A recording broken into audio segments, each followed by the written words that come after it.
أعوذ بالله من الشيطان الرجيم بسم الله الرحمن الرحيم تر ټولو اول دلته راغلي مشران دي ځوانان دي یا زمونږ خورکۍ لایبه ټولو ته د زړه د تله سلامونه کوم السلام علیکم ورحمت الله وبرکاته د سهار نه ملګري دلته ناست دي اول تپوس دا کوم چې ستړي خو به نه وایي شاته خلک اواز نه کوي لکه ستړي دي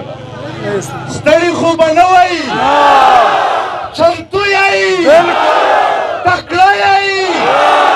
خپله خاوره ته امن راوړو دهشتګردي ختموو د خپلې خاورې نه هر غاصب شړو مننه محترمو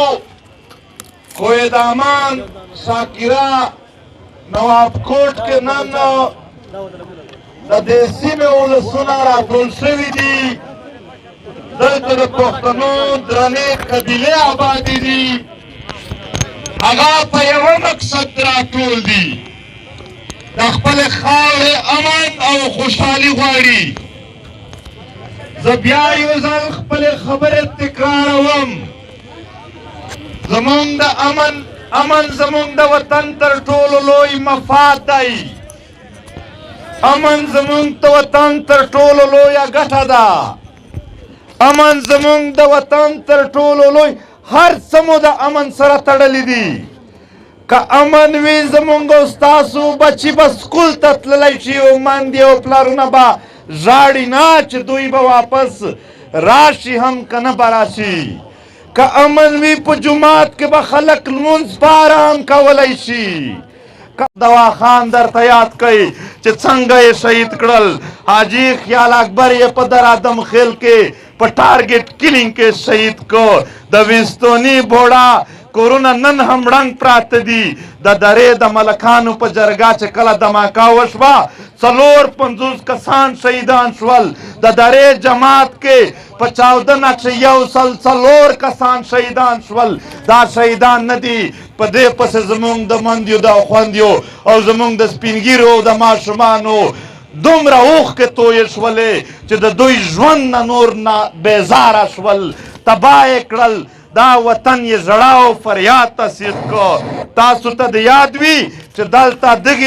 دغې ریاستي خلکو د کویلې مزدوران راوړل مړه یې کړل په یوه دره کې 14 کاله پس د هغې کویلې مزدورانو صرف هډوکي هلته ومونده شول او مندیو او خوندیو ته یې او ماشومان یې په انتظار وو هډوکي ورته پیش کړل چې دا ستاسو وجود دی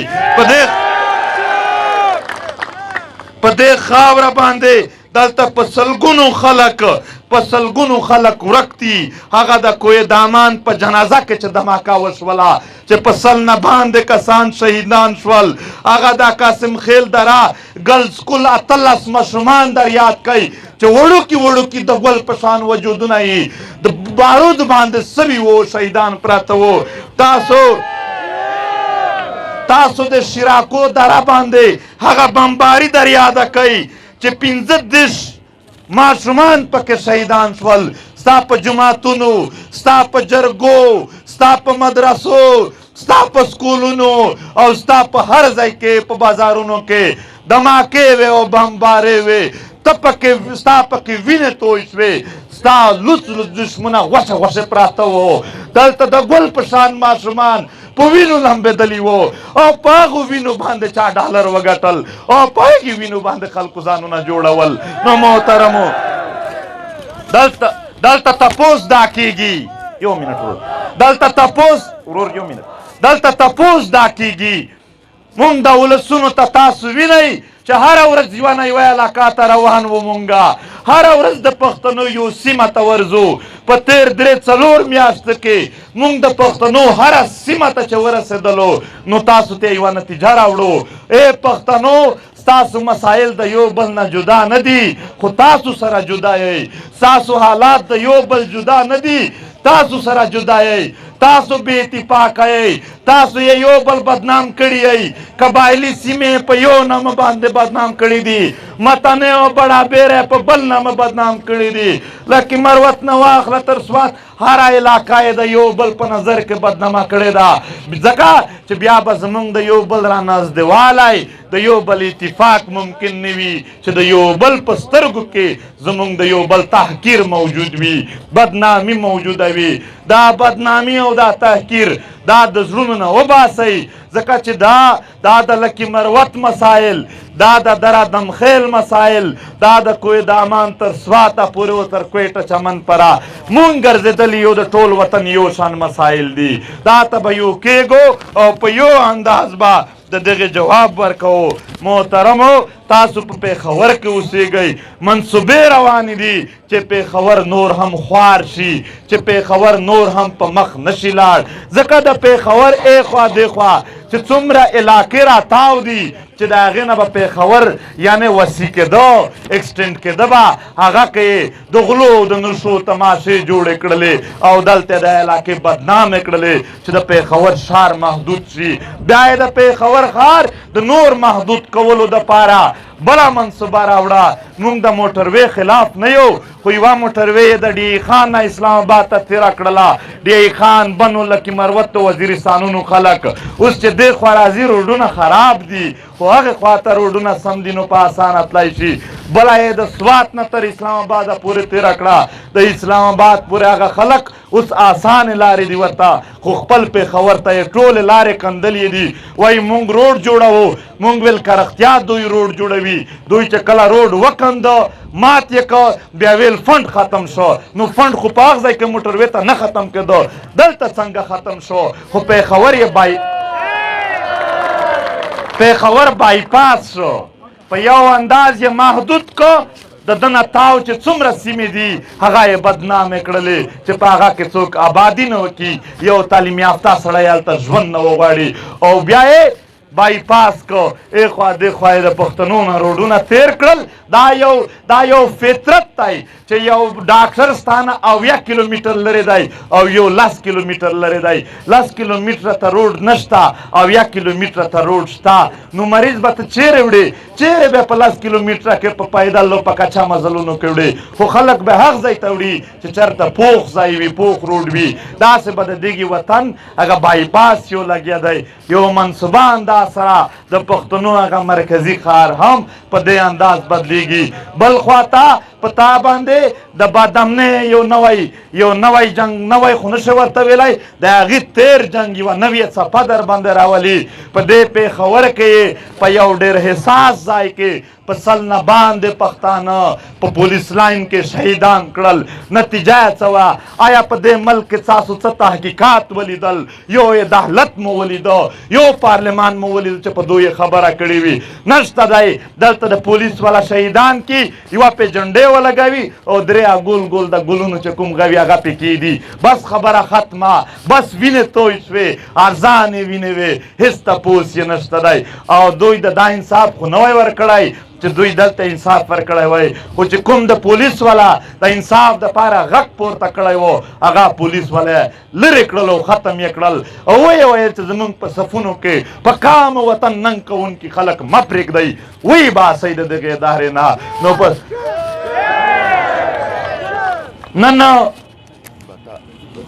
نن په ډان نیوز کې به تاسو ریپورټ لیدلی وي چې د امریکې د کاونټر ټیرریزم ټیم را روان دی هغه به فیصلې کوي چې اوس دلته څه دي هېڅ نورې فیصلې نشته دی د دلته د نوي جنګ منصوبې دي او د ډالرو د دغه منصوبې دي او په دې خاوره باندې د استعمار پراکسي جنګونه دي د دغې دپاره ډېر ښکاره میټینګونه لګیا دي ډېر ښکاره اجلاسونه لګیا دي خو په بل اړخ باندې آفرین وایو پښتون کام هم ځای په ځای غونډې لګیا کړي دي پاڅونونه یې لګیا کړي دي احتجاجونه لګیا کړي دي جلوسونه لګیا کړي دي او اجلاسونه لګیا کړي دي انشاءالله مقابله جاری ده انشاءالله په دې خاوره باندې موږ هېڅکله هم دا استعماري منصوبه ته د امریکې نه واخله د پاکستان تر جرنیلانو پره هغو ته موږ دا پیغام ورکوو چې موږ ستاسو سره څه بد کړي وي چې زما د ماشومانو ټکړې ټکړې جسمونه دې واچول څه بد مو در سره کړي وي چې په دې خاوره باندې تا جنګونه راوړل څه بد مو در سره کړي وي چې موږ د غرق او تباه کړلو نه موږ ټوله نړۍ ته وایو چې نور قلار شئ زموږ نه نور زمونږ د خاورې نه خلاص شئ کنې داسې جواب به درته میلاو شي چې احمدشاه ابدالي نه به هم کیسه ورتېره شي په هغه نه به هم کلک در سره که د چا دا خیال وي که د چا دا خیال وي چې دا خاوره ته به په اسانه د دغې خاورې په وینو په اوښکو باندې موږ ډالر وګټو والله چې نور خو نشي ګټلی خو تیر دی چې کوم خوړلی دي هغه به هم الټی کوې او رااچوو یې درنه هغه به هم محترمو مونږ ته دا وایي چې لهجې مو ترخې دي تا زما قام ځورولی دی تا زما د قام وینې تویې کړي دي تا زما د قام د خویندو میندو اوښکې تویې کړي دي والله چې وس مې ورسېږي تر دې به هم سختې لوبې وي تر دې هېڅکله د نه پرېږدو چا چې پښتانه ځورولي دي هغه ته مونږ ښه په ټټر وروتلي یو ځوروو یي او ستړیوو یي ولې زما قام ستړی کړی دی ولې زما وطن برباد کړی دی نو محترمو زه بیا هم درته وایم چې زمونږ د قام مسایل یو دي حالات یو شان دي خو قام یو شان نه دی قام به راټولیږي قام به د خپل وطن خبره کوي ورونو دلته د مختلفو ګوندونو خلک ناست دی هغو ته هم وایو پی ټي ایم ستاسو نه ووټ نه غواړي ووټ ته چې چاته خوښ وي هغه ته ورکوه پی ټي ایم جرأت غواړي ننګ غواړي د خپلې خاورې دپاره بس صرف د ننګ په میدان کې زمونږ ملګري کوه د جرأت په میدان کې زمونږ ملګري کوه مونږ د دغې ظالمانو سره لاس او ګریوان یوازې د قام دپاره یو د وطن په خاطر یو او زه خپل هر ملګري ته آفرین وایم یقینا د پی ټي ایم جلسه ته د پی ټي ایم جلوس ته غونډه ته چې څوک راځي په هغه کې د ده ذاتي هېڅ مفاد نه شي کېدلی ځکه چې کومه ډانګه وویله به درته جوړه کي کومه نوکري به درکړي هغه خو نشته البته که څوک هم راځي یوازې په قامي ننګ راځي په خپل وطن او په خپل ولسونو د غیرت دپاره راځي د هغو په غونډو کې شرکت کوي نو آفرین وایو دغو ټولو خلکو ته چې دوی اوس راپورته شوي دي محترمو دا اوسنۍ چې حالات جوړیږي د دغې دپاره تر ټولو لوی هتیار دوی یره استعمالوي یره خوراکي دماکې وکي دلته اوس هم ماته ملګري چیټونه راکوي چې په پوره د درادم خیل کې تر کوه دامان پره دلته بتې اخیستل کیږي او دلته بیا د ریاست له اړخه هم خلک وژل کیږي چپې وهل کیږي اور د څه شي بتا اخلې ته د څه شي چپې وهې دلته خلکو ته دومره لویو ډالرو کې دننه هم زمونږ د خوارۍ او مزدورۍ پیسې په کار دي مونږ خپلې خوارۍ او مزدورۍ د دې دپاره نه کوو چې دلته خلک پې ساتو زمونږ مزدورۍ او خوارۍ د خپلو بچو د رزق دپاره دي د خپلو بچو رزق به څوک هم چاته نه ورکوي محترمو بیا په کورونو چپې اچوي خو چې چاپه واچوي څه دپاره اچوي وایي موږ تراګر غواړو چې راوځي بیا د کور نه غلا کړي وي ورور خو تا ورور د تراګري چې غواړې نو زما د ګاډر ټرن نه واخله د صندوقونو تر سامان پر په هغه کې تا څه لیدلي دي خو البته تراګري ختمول که د دوی کار وای په 100 کاله کې 100 اپریشنونه وکړل خو ختم کړی به وای خپل روزګار دی ولې ختموي کاروبار یې په دې کې روان دی لہذا نور د دې وطن نه دا ډرامې ختم شي د دې دپاره متحد اوسېدل دي د دې دپاره هم آهنګي جوړول دي د دې دپاره یو کېدل دي دا د خیلونو قبیلو سیمو د ګوندونو خبره نه ده دا د پښتون قام خبره ده باسیت قام به ور ودرېږو زمونږ مسایل زیات دي او بیا د ډېرو زورورو خلکو د لاسه دي خو خدای پاکې موږ ته هم علاج ښودلی دی هغه علاج دا دی چې خپل قام متحد کا دا قام چې په اتفاق وي هره مسله ته هره نږدې او خواري ته هره دهشتګردي ته او د دنیا هر قوت ته موږ د دغې قام په اتحاد باندې شکست ورکولی شو لہذا خواري وکئ قام متحد کوي په قام کې تفریق مه کوئ د دغې وطن هر ځوان زموږ دی هغه که په کوم ګوند کې هم دی ملا اومي ملک مشر هر څوک زموږ د وطن خلک دي بل وطن نشته دی محترمو ډېر سخت یې تنګ کړي دي پښتانه نن هم په پښتونخوا کې چې څوک دومره 40-50 لکه روپۍ لري هغه ځي چېرته په پنجاب کې کور اخلي دلته پښتانه ته خپل خاوره د تنور په شان جوړه کړې ده چې ژوند نشي پې تېرولی ژوند یې ورته مشکل کړی دی نن باسیت قام ته دغې ځای ته مجبوروي چې دا وطن پرېږدئ پښتنو که تاسو نه دا وطن د لاسه لاړو نو ستاسو چیرې بل وطن شته دی بل وطن نشته دی ستاسو په خپله خاوره ورته ودرېږئ په خپله وطن به ورته ودرېږو مقابله کوو د هر څه هېڅکله د خپلې خاورې نه ووځو نه 50 لکه روپۍ پرېږدئ چې 50 کروړه هم وي په خپله خاوره آبادوو او خپله خاوره جوړوو په خپله خاوره به ورته کښېنو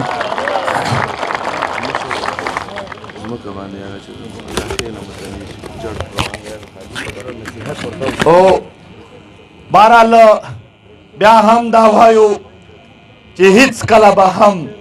ستاسو تحریک ستاسو په مفاداتو کمپرومایز به نه کي هر یو هربکه استعمالېدله که موږ ته د کرسۍ افرونه کېدل که د پیسو افرودونه کېدل که جیلونه وو که شهیدان کېدلو په 15 کاله کې هم درته ثابته شوله چې ګولۍ زموږ ملګرو په سینې وخوړلې جیلونه یې تېر کړل هر قسم حربه پې استعمال شوه نن هم د هینې په ډګر ولاړ دي او د خپل خاورې د وطن خبره کوي تاسو د خپل تحریک سره ودرېږئ دا تحریک ستاسو دی دا تحریک د یو فرد نه دی دا تحریک د یو سیمې نه دی دا تحریک د یو ګوند د یو پارټۍ نه دی دا د ټول کام دی د کام هر وګړی په هر ځای کې ما په لاره کې راودرولی چې دا کار داسې ولې او داسې ولې ځکه هم چې تپوس حق لري ولې چې دا د ټول کام تحریک دی او موږ خوشحال یو چې ټول کام منیس القوم موږ ته ډېر غټ سپورټ راکړی دی او راکوي یې آخري خبره دلته کوو دلته د دوو قومونو په منځ کې په ځمکو باندې جګړه ده د اکاخیل او د متني په منځ کې ورور اکاخیل او متني دا پښتانه دي ژبه یوه ده تاریخ یو دی مسایل یو دي د دوی په نفاق کې د یو هم ګټه نشته د دوی په اتفاق کې د دواړو ګټې دي لہذا موږ دا دومره لویه مجمع دوی دواړو ته خواست کوو چې جنګ نه امن تر ورورولي نه ورورولي مسله جوړول نه حل کول موږ خواست ورته کوو چې دوی د دا لانجه ختم کی او د ورونو په شان د یو بل ته غاړه ورکي او د دغه خاورې د مسایلو په ختمولو کې دی راټول شي موږ به هم ټول د دوی سره ولاړ وو نو ډېره مننه کوو خوشحال اوسئ وطن مو دی بیا بیا به سره مخ کېږو او بیا به یو بل ته ودرېږو او بیا به یو بل ته خبرې کوو البته په یو شي باندې په یو عمل باندې یقیني شئ چې د خاورې دفاع دپاره د دغه خاورې مور وطن د تحفظ دپاره د خپل قام د ژغورلې دپاره چې کوم عمل ته هم ضرورت شو ښه په جرأت به په مخ ته ورځو ډېره مننه